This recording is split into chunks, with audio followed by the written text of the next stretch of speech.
Boa noite, meu nome é Rafael, trabalho atualmente na Nova Geração, na equipe do Integrador. Sou desenvolvedor do Windows Phone e vou mostrar para vocês um pouco sobre desenvolvimento de jogos. Por que desenvolver jogos mobile? Assim como as aplicações mobile, então, o que se aplica em questão de rentabilidade, monetização, também se aplica aos jogos, mas a gente tem um diferencial com relação aos jogos. A questão da distribuição, então jogos no mobile, você tem essa distribuição facilitada por conta da loja, então essa distribuição digital facilitou muito isso, a popularizar. Diversas maneiras de monetização, assim como nas aplicações, a gente tem a monetização via banner, nos jogos a gente tem essa monetização via banner, mas existem outras formas, existem hoje até networks de banner específicos para jogos, então que a gente coloca isso no jogo e ele abre em tela cheia, mostra vídeos, imagens, diferente do que é normalmente em uma aplicação. A questão da venda do próprio jogo e as vendas dentro do jogo. Então, Candy Crush, que o diga, estão ficando ricos aí com relação a isso. E a visibilidade. Então, a visibilidade de um jogo nessas lojas, ela é muito grande. Se a gente observar aqui os tops da Google Play, se a gente verificar ali os tops pagos, a gente vai ver que a maioria, quase todos são jogos. E os mais rentáveis, todos são jogos. Então, mesmo a gente tendo caras ali que são gratuitos, eles são os mais rentáveis. Por quê? Venda dentro do jogo. Aqui no Windows Phone, então a gente tem o Android lá, que seria então a maior estoque que a gente tem hoje.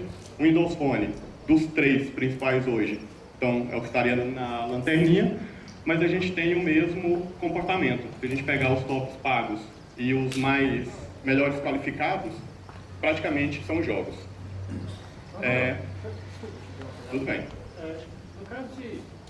Parece uma pergunta meio idiota. Vamos dizer o seguinte, o bonequinho daquele lá que tem uma roupa lá, e vamos imaginar que eu queira colocar um espaço na roupa do bonequinho lá para fazer o banner. Sei lá, uma marca, uma Nike, alguma coisa assim. Isso é possível também ou não? Em um banner, você entendeu a ideia? Acho que eu entendi, mas aí já seria como, por exemplo, a gente tem em jogos como FIFA, que eles vendem parte do cenário para publicidade. No FIFA, aquelas placas que você tem, as empresas também pagam para estar ali. Assim como paga em um jogo real, no FIFA também aquilo lá é pago.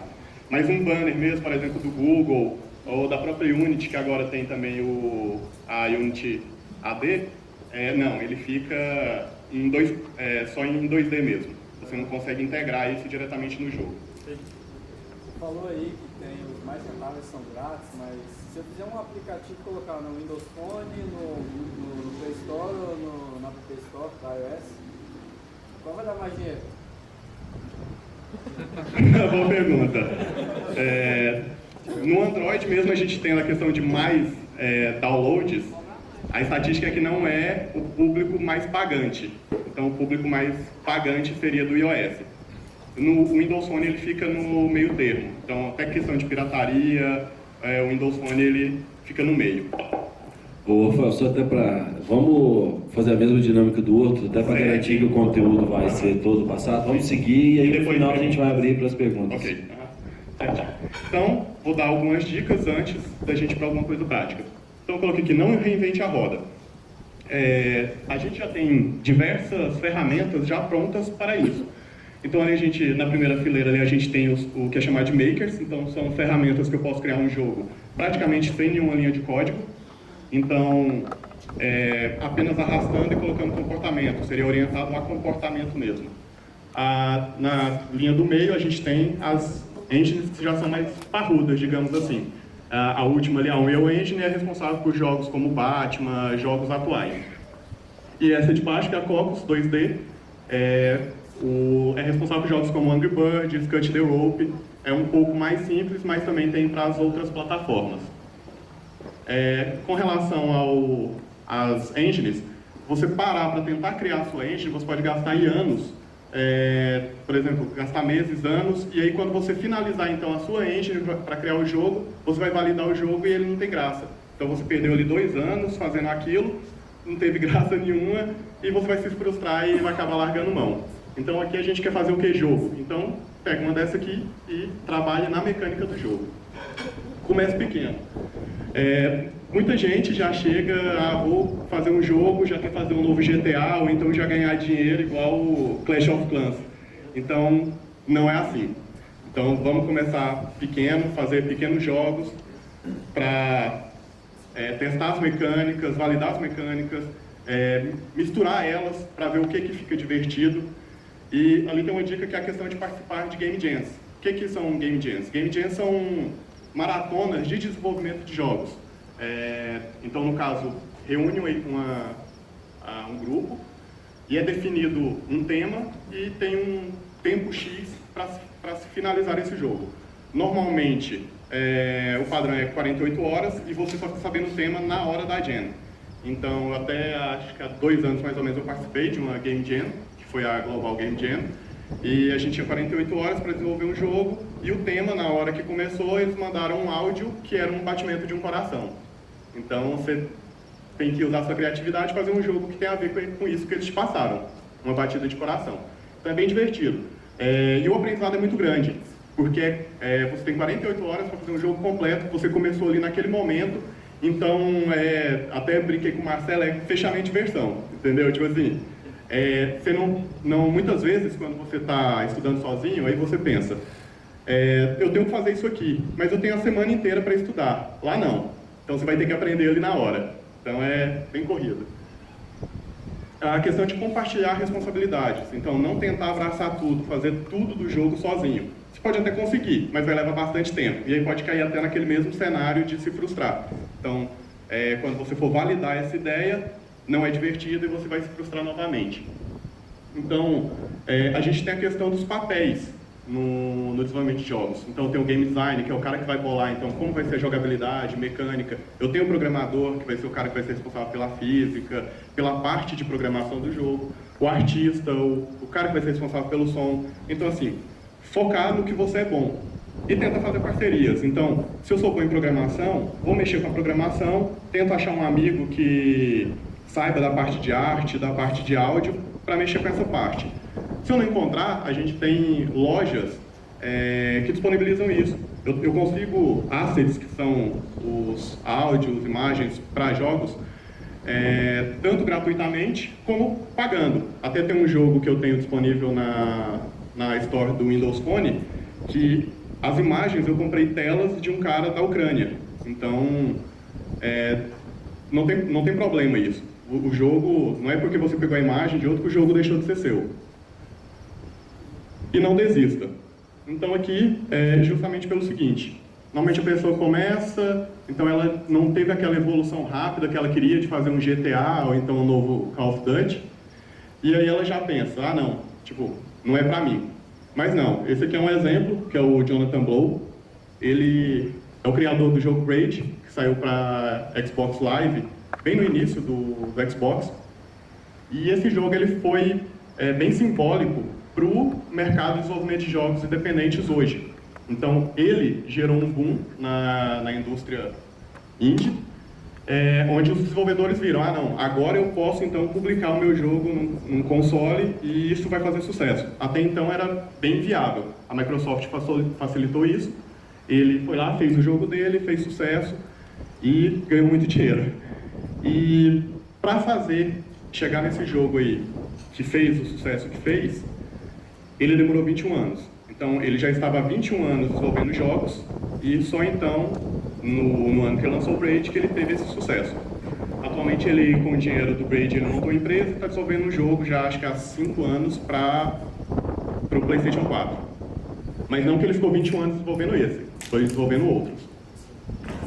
E aqui a questão da hobby. Então, muita gente pensa assim, vou começar a desenvolver para mobile, vou fazer um jogo, já vou ganhar dinheiro igual o Angry Birds, vender pra caramba. Não, a Hobby, ela não começou com Angry Birds, ela começou em 2003 com outros jogos mobile, em Java ME, e só depois de 6 anos que eles chegaram então no que foi o sucesso do Angry Birds. E com isso eles já tinham um total de 51 jogos lançados. Então não foi da noite para o dia, o cara teve uma ideia e simplesmente lançou e ficou rico. Não. Foram 51 jogos, 6 anos, uma equipe para chegar nisso. Tá, e o Marcelo tinha falado que a gente ia fazer um joguinho, então cadê esse joguinho?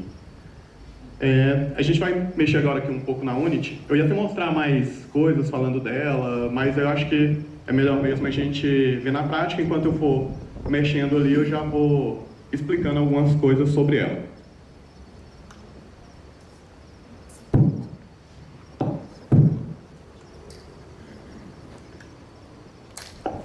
Eu falei fazer pergunta no final, mas eu vou fazer uma pergunta do que a gente conversou. Naquele slide que você mostrou, tem uns que não precisam de código, outros que precisam de mais código, e na medida que precisa de mais código, provavelmente você tem mais flexibilidade, você tem mais autonomia em desenvolver coisas mais abertas, enquanto que o outro, por ser mais friendly para o usuário, é mais limitado. Você falou sobre uma possibilidade de uso misto, de fazer um jogo numa ferramenta menos sofisticada para validar o uso daquele jogo, ver se ele vai fazer sucesso, porque você consegue um time to market muito mais rápido, usando ali o Game Salad ou qualquer um daqueles outros, e se aquele aplicativo se demonstrar legal, você faz efetivamente o desenvolvimento dele em uma das outras plataformas. Sim, bem lembrado. O que eu havia conversado com o Marcelo era o seguinte, normalmente na nossa área, desenvolvedores, a gente quer, que eu falei de não inventar roda, quer abraçar e o código é 100% meu. Então eu detenho esse código. Com isso você vai perder muito tempo. Aí o que existe é o seguinte, aqueles 3 primeiros lá, que são chamados de makers, eles são mais simples de se manipular, então é arrastando, é orientado a comportamento. Eu determino o comportamento para os objetos. Eu não envolve linhas de código. Qual que seria uma ótima utilidade para eles? Prototipação. Então eu prototipo a minha ideia em um daqueles lá, até porque questão de performance, na hora que você vai levar isso para um dispositivo mobile, algum deles gera HTML5, e você não vai ter uma performance tão boa assim, mas você consegue já validar a sua ideia. Então o ideal eu faço algo rápido, valido a minha ideia, então ela sendo boa, sendo bem aceita pelo público, eu vou e sigo então para uma outra das ferramentas, como a Unity, a Unreal, para fazer então assim um jogo que seja mais flexível, que eu consiga aplicar mais coisas.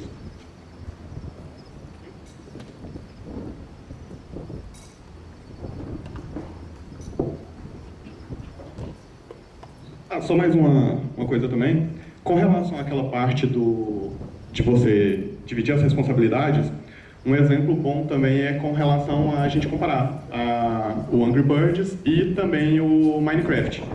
Então assim, o cara que fez o Minecraft, ele não tinha um domínio muito bom da parte de arte, mas era um excelente programador.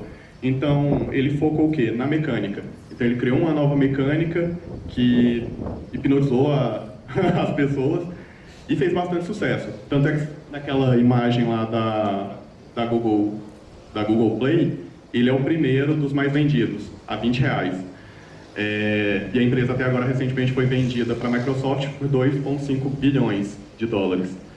Então, ele soube focar no que ele era bom, ele focou na programação. Já o pessoal do Angry Birds, eles pegaram uma mecânica que não era inédita, você já tinha anteriormente um outro jogo que você tinha uma catapulta e jogava pedras, derrubava muros em cima de reis, algo assim, e que já usava a física. Então o que eles fizeram? Eles pegaram essa ideia de usar a física no jogo e trabalharam a parte visual dela. Então ela ficou com um apego melhor. Criaram personagens, então deixou ela com aparência melhor e fez o sucesso que fez também. Então a gente tem esses dois lados. Um pegou algo que já existia, inclusive a engine que o pessoal do Angry Birds usou já existia, e o outro fez a engine dele do zero. Só que a parte gráfica não foi onde ele focou no que ele era bom.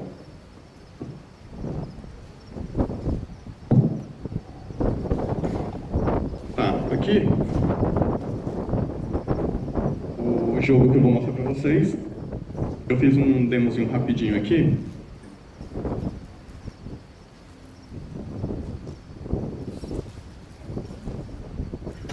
Que é esse aqui. Eu tenho uma bolinha e eu ando por um cenário. Então eu tenho colisões aqui, eu não consigo passar pelo muro.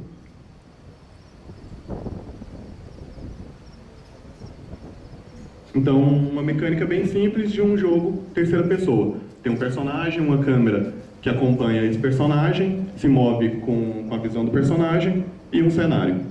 Então, como que a gente chega nisso? Vou criar um novo projeto.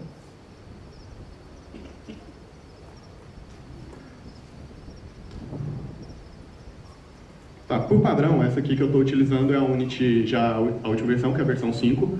Então, por padrão, quando você cria um novo projeto, deixa eu pedir aqui o... Normalmente, quando você abre, ele vai abrir a engine e vai perguntar onde que você quer salvar. Aqui é porque, como eu já estava com a engine aberta, ele não questionou isso. Por padrão, ele cria aqui uma câmera.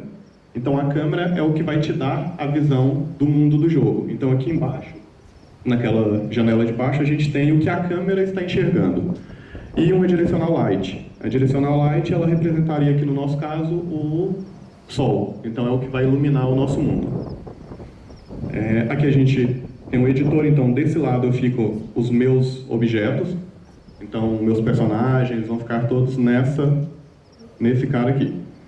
Aqui são os assets, ou seja, então todos os elementos, gráficos, sons, scripts que eu for utilizar vão ficar nessa parte. Aqui já é como o jogo está sendo visto.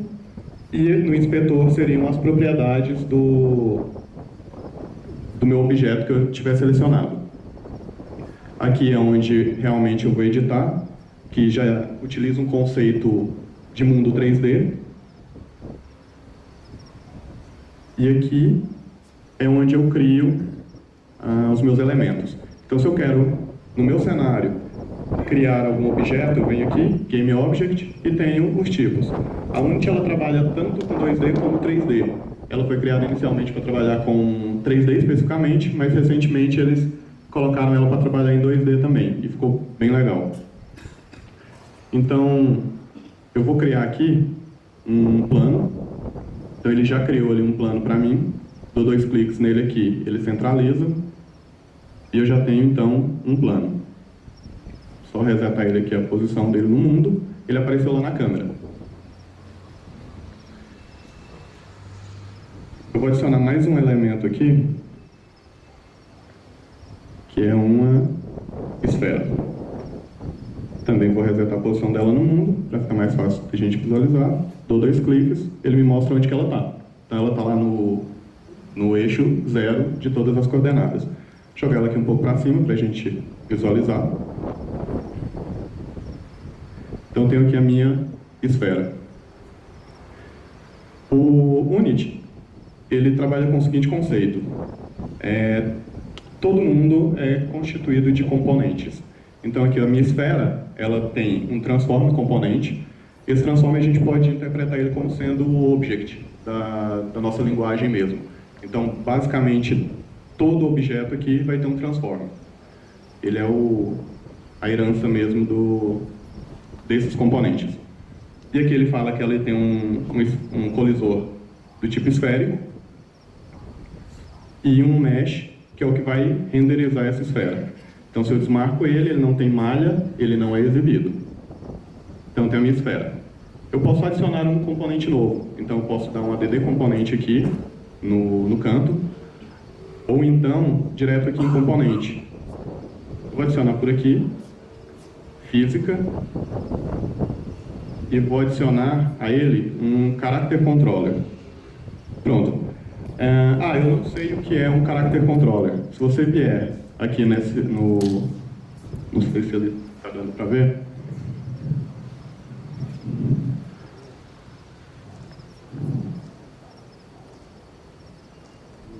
Aqui no canto, a gente tem um livrinho lá de help. Se eu clicar, ele me leva para o help desse componente. Então ele abriu aqui. E aqui ele me dá a especificação daquele componente. Então, o que eu posso fazer com ele? O character controller basicamente é para eu controlar um caractere. Então, eu vou usar ele para controlar o meu player. Tá, mas aí como que eu faço para mover esse personagem? Se eu der um play aqui agora, isso aqui não vai fazer nada. Então, dei play. A bola ficou lá, estática, o plano está estático e eu não consigo mover nada. A Unity ela tem uma coisa também que é bem legal, que é a questão da documentação. Então, quando você instala, ela já instala uma documentação offline e tem muita coisa nessa documentação. Então, por exemplo, se eu vim aqui em Help, Script em referência, ele vai abrir, então, esse manual que eu já tenho instalado na minha máquina e eu vou procurar aqui, então, por Character Controller. Aqui ele me dá o que eu posso fazer com o Character Controller. E aí ele tem aqui algumas propriedades, que é o Move, e tem o Simple Move. Eu vou entrar aqui em Simple Move, e ele me mostra aqui já um código de exemplo de como implementar um Simple Move. Então, voltando aqui na Unity, para gerar algum tipo de ação nos componentes, eu preciso então criar um script e associar esse script a esse elemento. Então vou vir aqui em Assets,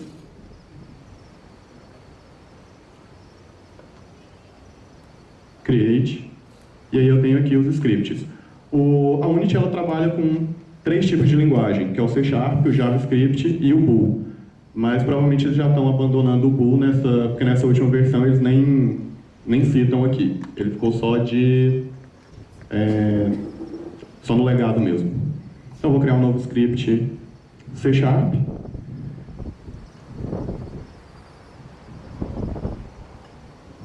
Vou colocar um nome para ele.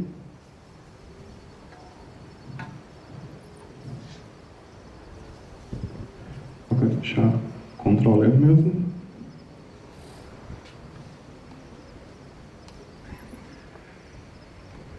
E se eu der Enter aqui ou 2 cliques nele, ele vai abrir então o editor para eu editar o código desse script.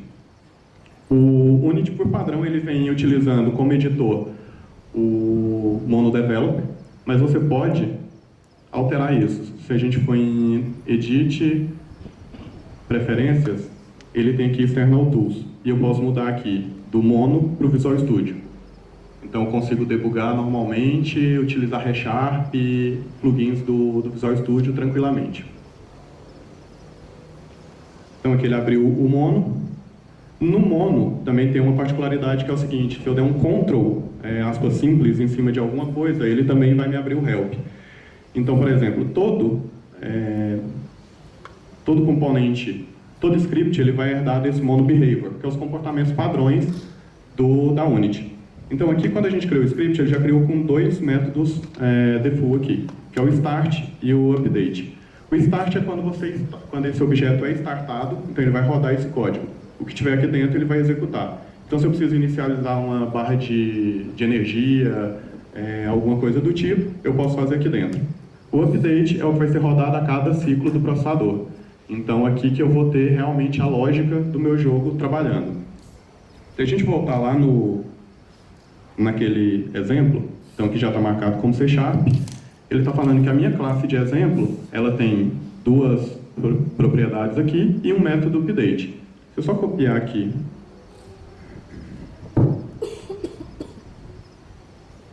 vim aqui no Mono, como eu não vou precisar desses outros aqui, vou retirar.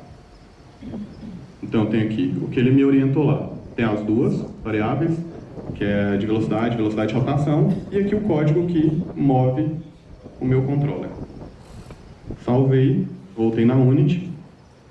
Eu posso simplesmente pegar esse script e jogar em cima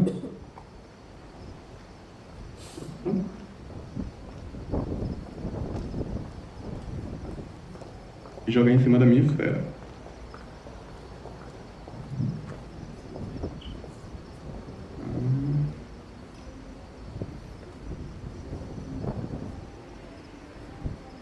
Como você vê outro objeto dentro do script? Tipo, você espera, precisa ver um outro objeto para fazer uma ação. Você pode criar propriedades do tipo daquele objeto. Aí no editor você associa. Vou tentar mostrar alguma coisa aqui.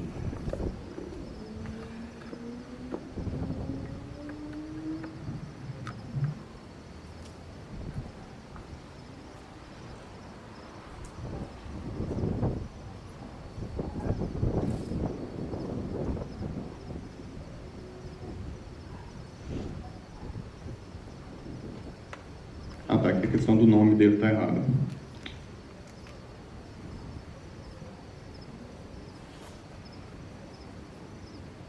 Por aqui também a gente pode já criar o script. Então, novo script, tipo C#. Chega com esse nome aí mesmo.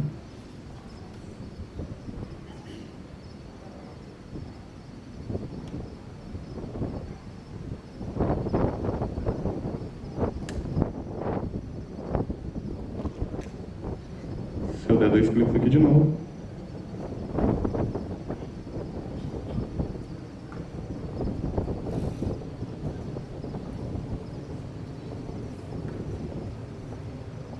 Agora ele pegou o nome direitinho aqui. E vamos colar aquele código.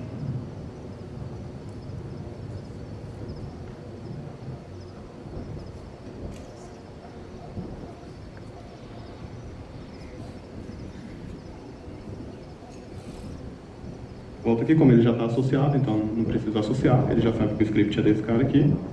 Se eu rodo,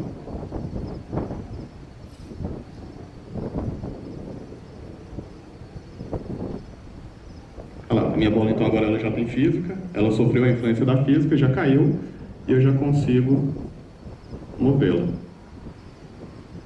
Eu estou movendo, caiu.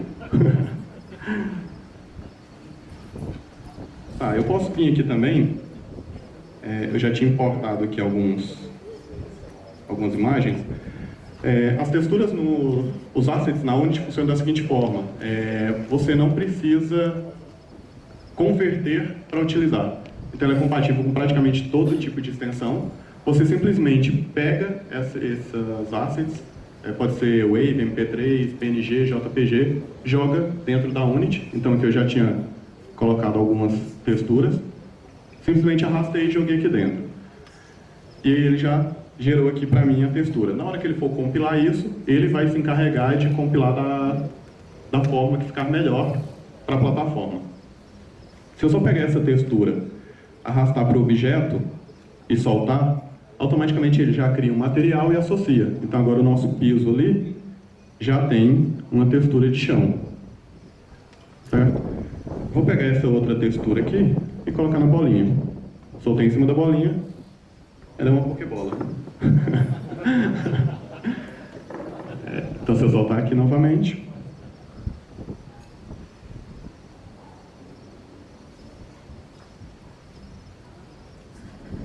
caiu. É o mais perto. Tá, legal, mas naquele exemplo que eu mostrei, a câmera acompanhava. Então, assim, tinha aquele comportamento de um jogo de terceira pessoa. Como que eu faço isso? Então, eu já tenho a minha câmera aqui, que está enxergando isso que está ali na janela embaixo. Então, ela está enxergando a bolinha de lado.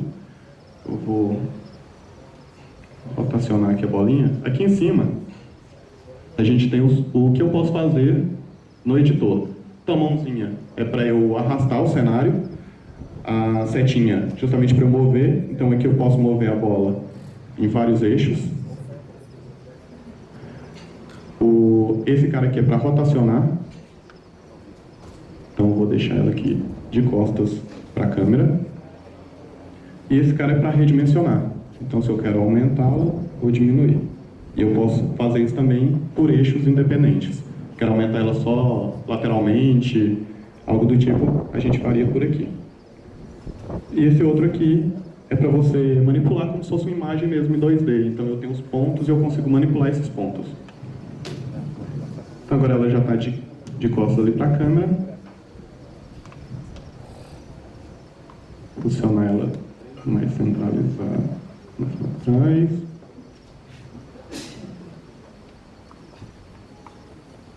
Centralizado aqui. Outra coisa também, se a gente observar aqui no preview, ele já tem uma sombra ali, ó, que é justamente da direcional light que a gente criou. Se eu vim aqui e desabilitar ela não tem iluminação nenhuma no mundo. Então voltei ela. Vou pegar a câmera.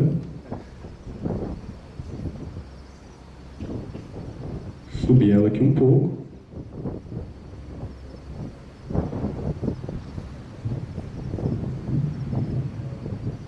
adicionar ela. E aí, como que eu faço, então, para que ela siga a minha bolinha? Eu pego a câmera e jogo ela para dentro da minha bolinha.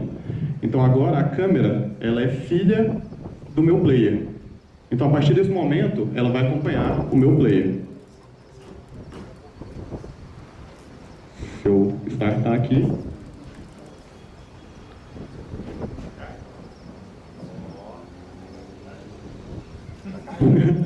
Caiu. Foi pro outro lado? Ou foi o mesmo, Christian? Girou tanto, né? Então pronto, então agora a gente já tem o terreno, a gente já tem a bolinha sendo controlada, com texturas e a câmera acompanhando. O que mais que a gente pode fazer aqui? Naquele outro exemplo eu tinha também os muros. Então se eu vim aqui adicionar um objeto 3D, um cubo, vou resetar a posição dele, vou lá onde ele está. Eu posso vir aqui e aplicar uma textura nele também.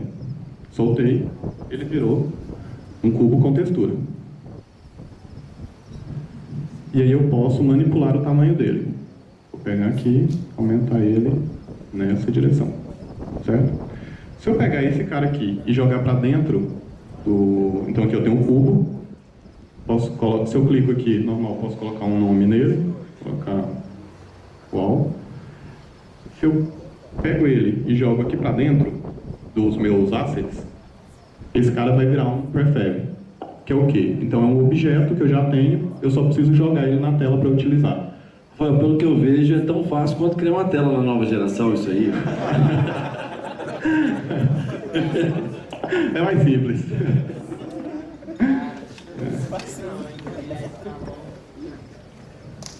Então aqui eu posiciono ele, não vou criar vários igual eu tinha criado naquele outro, mas se eu dou play aqui novamente...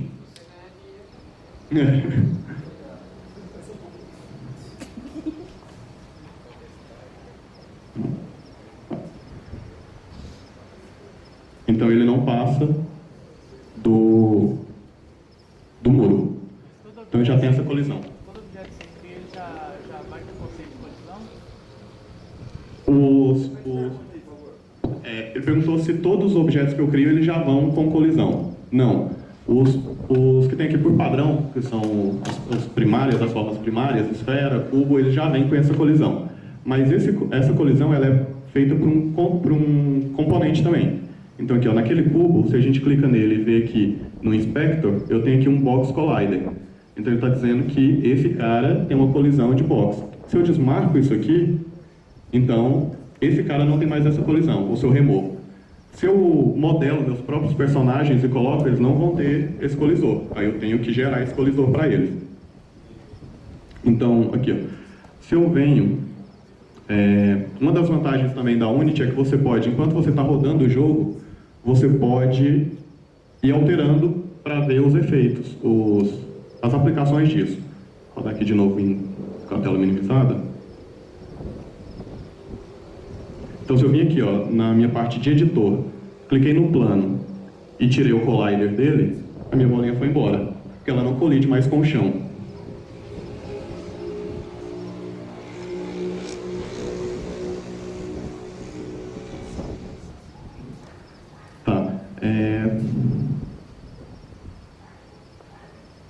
O que eu estava falando antes do prefab, então agora eu peguei esse cara, joguei aqui para dentro, ele gerou esse cara aqui. Se eu pegar e colocar ele no cenário, ele vai replicar ele. Se eu fizer qualquer alteração em um deles e mandar aplicar, todos já vão sofrer isso. Então assim, eu posso criar um objeto complexo, tornar ele um prefab e depois utilizar ele de N vezes, da forma que eu quiser. Então tudo que eu fizer em um ele vai aproveitar. Se eu tiver scripts, ele vai aproveitar. O que tiver, ele vai ser aproveitado. Tem mais alguma coisa aqui? Tá, com relação ao editor, o que acontece quando a gente vai criar um jogo 2D, no caso, aqui em cima a gente tem aqui, ó, 2D. O que ele faz é trocar o plano. Então, ele vai lá, torna o plano 2D. Se eu volto aqui, ele volta o plano para 3D.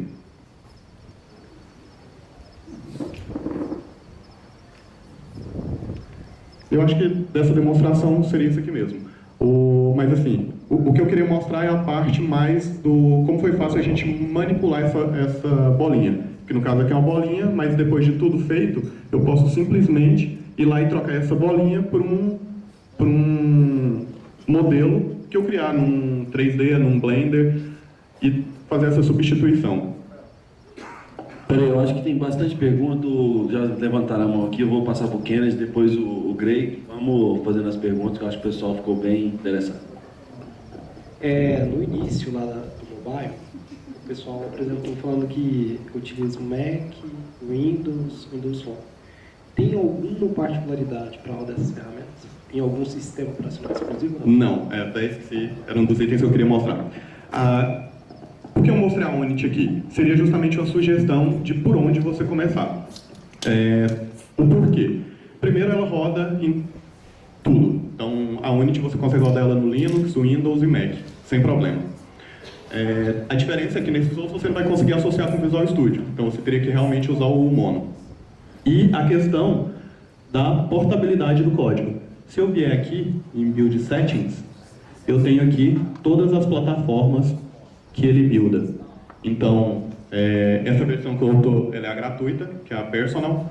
Na versão 5, ela veio com tudo que você tinha pago você tinha que pagar para ter na anterior, que era a 4. Agora já está livre na gratuita da 5. E são 21 plataformas que ele compila. Então, eu simplesmente venho aqui, mudo qual que é a plataforma que eu quero compilar, se é web, se é Windows, Mac ou Windows Phone, e simplesmente mando dar o build. Ele dá esse build. Uma particularidade com relação a isso é que para você, por exemplo, dar build para o Mac, pro Mac e pro... Não, só pro iOS, na verdade. Pro Mac ele até builda por aqui mesmo. Mas no iOS você precisa ter um Mac. Você consegue dar o build pelo Windows, só que o que ele faz? Ele gera um projeto para você abrir no Xcode e só dar o build. Assim como ele faz para o Windows Phone. Mas no Windows Phone, como já é no Windows, já é integrado, ele faz isso transparente para você. Mas se você quiser também, quando você dá um build, ele gera um projeto para depois esse projeto virar o seu pacote mesmo instalável. Mas você pode ir lá e manipular direto esse projeto no Visual Studio. Só mais uma pergunta. O AutoCAD, de 3D também que trabalha, para projeto, ele tem já aqueles personagens, como se fosse um personagem, as cadeiras, os móveis para você montar a arquitetura. Okay? Já existe esse leque de personagens vendidos para você utilizar pronto, que são esses objetos que você Só repete a pergunta para todo mundo. Ele perguntou se a gente consegue, se existe uma gama de personagens que eu posso, seria comprar, né? Para utilizar, comprar ou pegar gratuito para utilizar no Unity. A Unity, como eu falei, a gama de assets que ela trabalha é muito grande. Então, tanto modelos criados no 3D Studio, no AutoCAD, que é da Autodesk agora também, no Maya e outros, você consegue importar isso muito facilmente. Existem sim sites que a gente consegue comprar esses modelos. Tem a Unity Store, que é da própria Unity. Você vai lá pelo site, entra e tem diversas coisas para comprar. Cenários já prontos, personagens, música, você pode comprar. Existem outros sites também que fazem o mesmo tipo de levantamento, coletam isso e as pessoas vendem lá dentro. E tem até um programa também que acho que chama Mixamo, que ele é um programa, você modela nele, ele já tem vários modelos pré-prontos, você vai montando. Então eu quero que o olho seja dessa forma, o rosto seja dessa forma, tem esse corpo, e quando você manda gerar, ele manda para a nuvem, já gera as animações e te devolve. Então, ou você pode entrar direto no site deles e comprar modelos prontos que alguém já fez. No caso que você disse que, por Ei, exemplo, gente, ó, só para que o pessoal tinha pedido antes, o Greg vai falar, depois ele, depois você. Vai ter muito... pega a fila aí, geral. Você estava controlando a bolinha, né, no caso. E se tivesse um personagem mesmo, um ser humano mesmo, em 3D, aí exigiria muito mais, né? Você teria que comprar essas texturas, você mesmo faz, como que ficaria assim? Teria como fazer um exemplo assim ou é bem complexo? Não, e no caso, ali o que eu fiz, eu coloquei o script na bolinha, mas depois a gente poderia trocar aquela bolinha, que ela é só um modelo, por um por exemplo, um modelo humanoide, digamos assim. A diferença é que você teria que startar as animações desse modelo. Aí ficaria um pouco mais complexo, porque você teria que ver, quando eu estiver andando para frente, sem apertar nenhum botão, starta a animação de andar. Se eu tiver apertado Shift, starta a animação de correr. Consegue sim. Fala, Débora. Rafael, nesse caso aí, você mostrou ali nos eventos, né, do controle, né, o controlador do personagem aí, da tela. Eu queria saber, se eu quiser colocar um evento de colisão, por exemplo, nesse exemplo que você deu, se for algo simples, você poderia até mostrar pra gente. Se eu quiser, por exemplo, disparar um evento, ou melhor, mudar a cor do personagem quando ele colidir com aquela parede, que seria algo, por exemplo, colidiu na parede e morreu, algo do tipo. Como é que ficaria isso na prática? Assim? Ali, com relação ao colisor, que já tinham perguntado, ele tem uma particularidade que é o seguinte. Deixa eu voltar aqui, estou na esfera. Vou lá naquele muro mesmo. Então tem um muro, ele tem um colisor, e esse colisor, ele tem uma opção aqui que é Ease-Trigger. Então se eu marco ele como Ease-Trigger, ele deixa de ter uma colisão, mas ele dispara um evento de quando ocorre essa colisão. Ele só não vai barrar, ele vai perder a física dele. Como que você captura isso? Lá no Help, a gente tem aqui o Mono Behavior, que é aquele cara que é o base. Se eu entro nele, na verdade eu não vou nem entrar nele. Quando eu joguei aqui, ele já vem. O primeiro evento ali logo em seguida do objeto é o OnCollision Enter. Então se eu clico aqui nele, ele vai me dar aqui da mesma forma um exemplo. Então esse aí seria a forma de capturar uma colisão. Seria assim mesmo? Mas onde você passa outro objeto para ver se coletivo? Aqui mesmo ele já pega isso. Então, se eu implemento em um objeto, na verdade eu implemento no script. Esse script associa um objeto. Então, quando esse objeto colide com outro, o parâmetro que vem aqui é qual o outro que ele colidiu, porque ele já conhece. Rafael, no caso lá dos assets, lá, são praticamente recursos que você tem para utilizar no jogo, não é isso? No caso específico de um personagem criado em 3D, por exemplo, ou no Maya, enfim, as pessoas que criam esses personagens têm que ter alguma coisa específica que está dizendo que é para jogo, ou seja, é aceito pelo Unity, ou seja, o formato que ele salvar lá do Maya eu já consigo entender aqui no Unity. Como é que é isso? Sim, você consegue. Aí a particularidade que teria é justamente como foi modelado isso. Porque se eu fiz um modelo para um filme, por exemplo, um filme ele vai ser pré-renderizado e depois ele só tem que rodar. Então a gente não teria problema de performance. Mas se você tiver um modelo muito complexo, quando você for rodar no Unity, ele vai ter que gerar esse modelo em tempo real. E aí pode ficar bastante pesado. Mas o formato é aceito. Do Maya, do 3D Studio, do Blender, normalmente os arquivos do modelo 3D que ele gera é aceito. Aí é mais a questão da performance mesmo. Se você criar um modelo muito detalhado, muito complexo, vai ficar mais carregado para exibir isso. Então, talvez para um dispositivo mobile, não seria o ideal. Então, o ideal seria o que eles costumam chamar de low poly, que são modelos menos detalhados. Rafael, a Unity ele só faz o jogo em si, mas menu, o executável da aplicação, tudo isso fica para o Visual Studio? Não. Na verdade, na Unity, a única coisa que a gente vai usar, caso queira, o Visual Studio é para criar os scripts. Então, só a parte do código mesmo. Menu, navegação entre telas, setup, a Unity que faz tudo. Inclusive arquivos, se eu precisar salvar alguma coisa tipo status do jogo, tudo Sim, ele faz tudo?